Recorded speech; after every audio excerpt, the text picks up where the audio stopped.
Just a small note before we start that I did not intend to release 3 videos at once.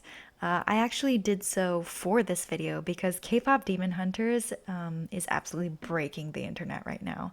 And as much as I love that movie, I do have some thoughts and feelings about the reaction to it.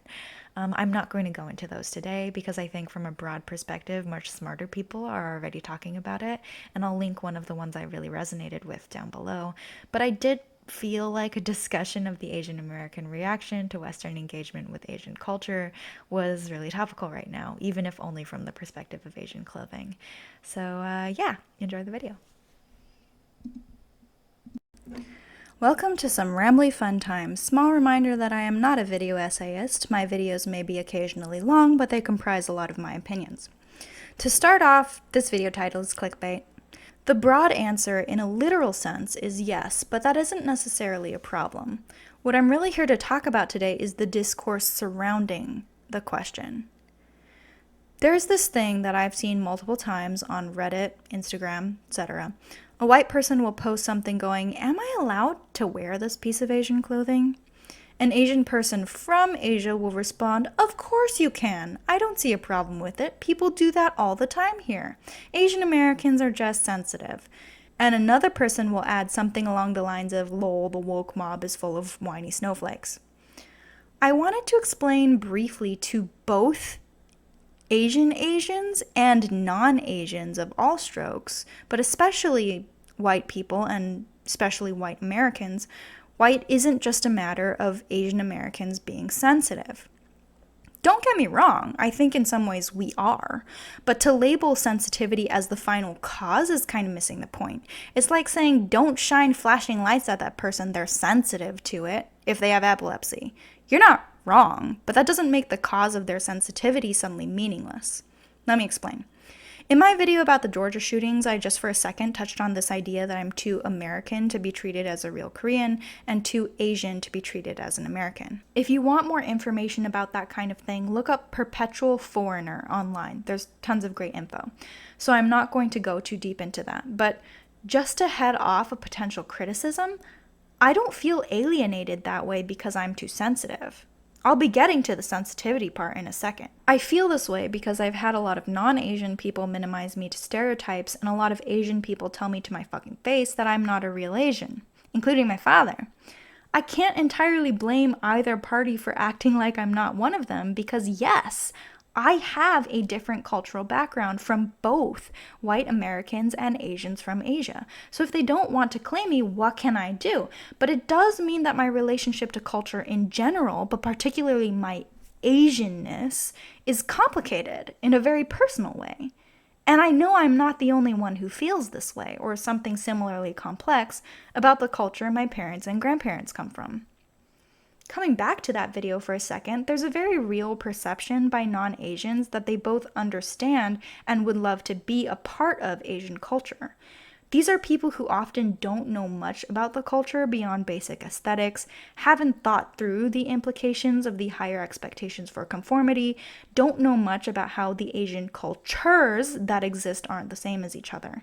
No one's ever harassed them in relation to Asian cultures about not being able to speak the language well. They've never had to awkwardly sit with Asian relatives they can barely understand, trying to remember customs they only have to engage with maybe once a year. These people generally don't understand or write off as nonsensical an Asian friend's very real sense of helplessness in the face of toxic filial responsibilities and expectations. They go, well, why not just leave then? Why not just yell at them then? Because they haven't been raised in that environment where that kind of thing just does not happen. And to break that sort of cultural conditioning takes a lot of work, is really hard, would mean alienating family members in very, very serious ways that might seem worth it to someone from a Western culture, but means destroying your entire community. I'm not saying that Asian culture is all bad, but to see it as something wholly good requires either the level of immersion that doesn't allow an outside perspective or a fairly superficial understanding of the culture as a whole.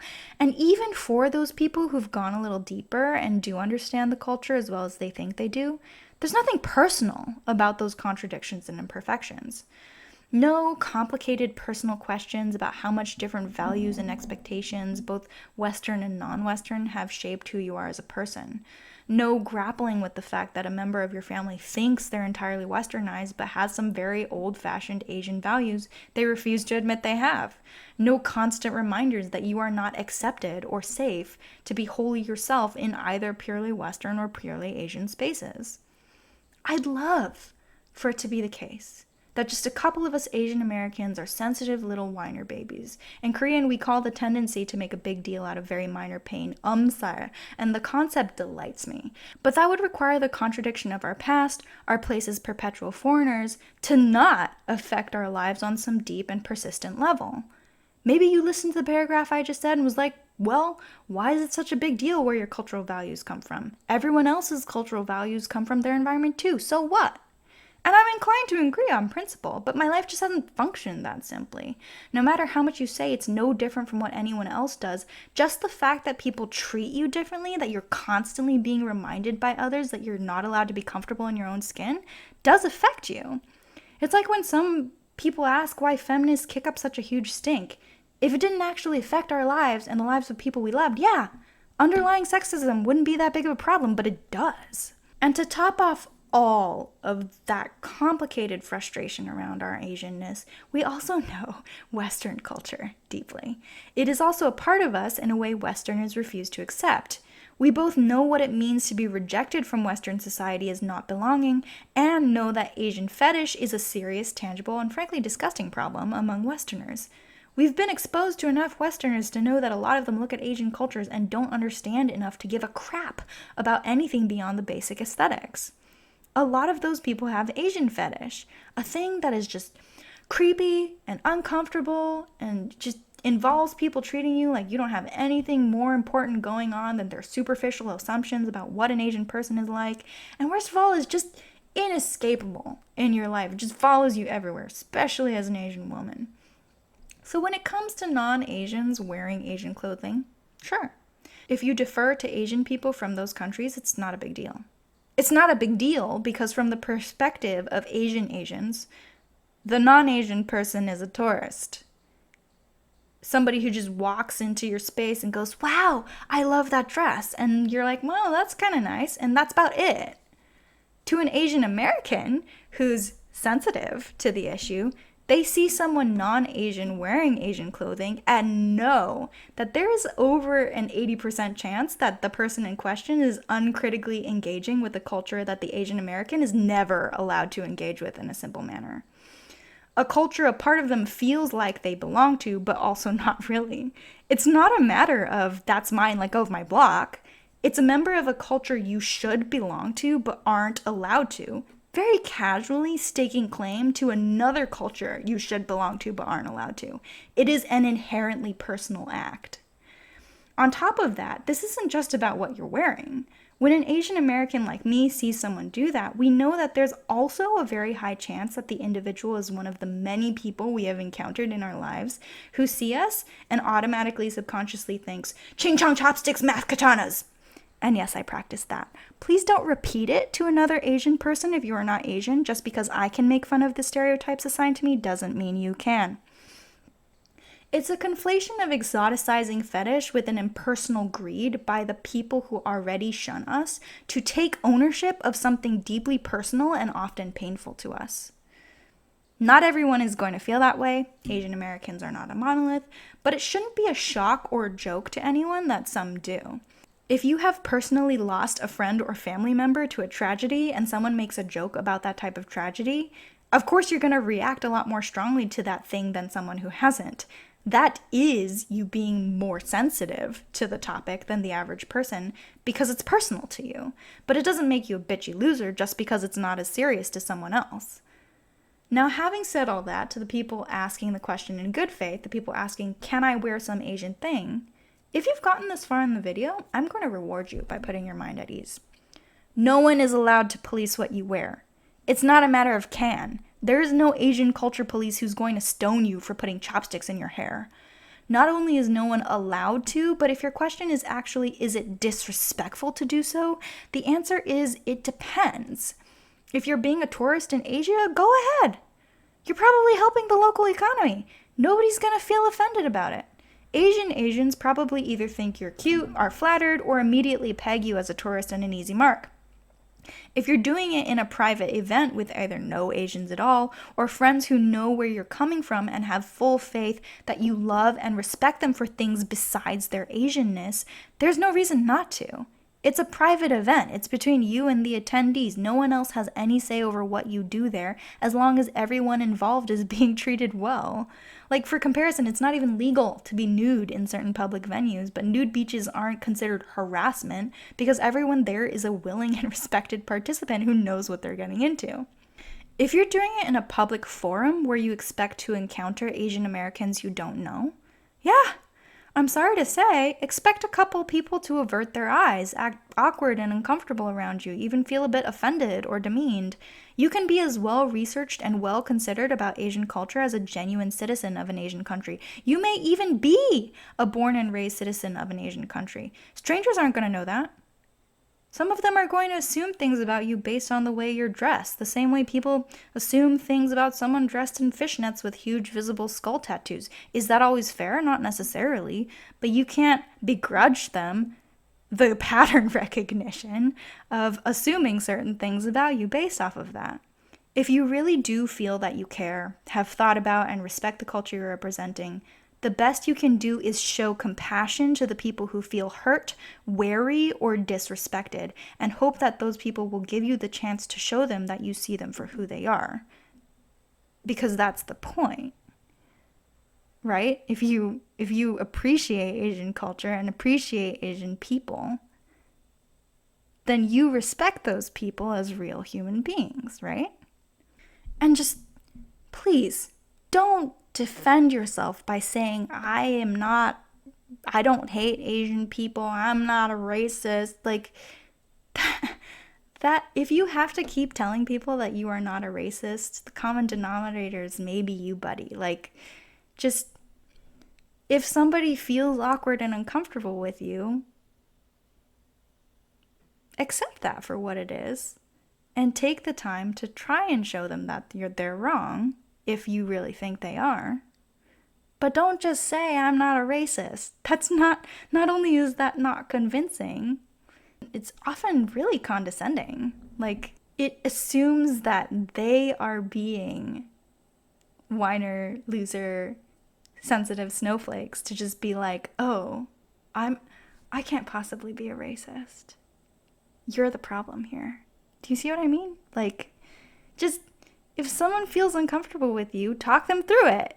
Don't say I'm not a racist. That's not how this works.